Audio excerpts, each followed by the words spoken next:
हम बात करेंगे संबंधों पर, क्योंकि जगत का सारा व्यवहार संबंधों पर टिका है।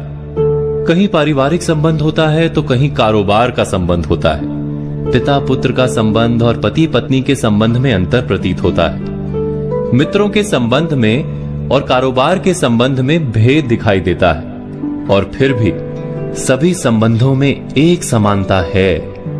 पहले मधुर और प्रिय लगने वाले संबंध बहुत जल्द ही कड़वे प्रतीत होने लगते हैं। क्या ऐसा नहीं होता?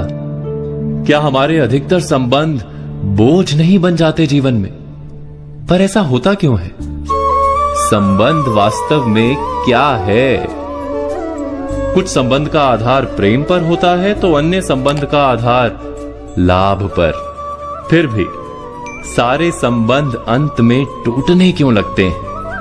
एक व्यक्ति जब दूसरे से बंध जाता है तो उसे बंधन कहते हैं, किंतु दो व्यक्ति जब एक दूसरे से बंधे होते हैं तो उसे संबंध कहते हैं। सम अर्थात समान, और बंध अर्थात बंधन।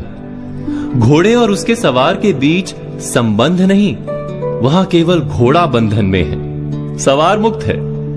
संबंध में दो व्यक्ति एक ही प्रकार से बंधे होते हैं, अर्थात प्रत्येक संबंध में दोनों व्यक्ति कुछ प्राप्त करते हैं। पिता यदि पुत्र को परवरिश देता है तो पुत्र भी पिता को प्रेम और गर्व देता है। बड़े होकर वही पुत्र यदि पिता को संभालता है तो बदले में वृद्ध पिता मार्गदर्शन देता है। ऐसा ही प्रत्येक संबंध में होता है ना। आदान यानी प्राप्त करना और प्रदान यानी देना।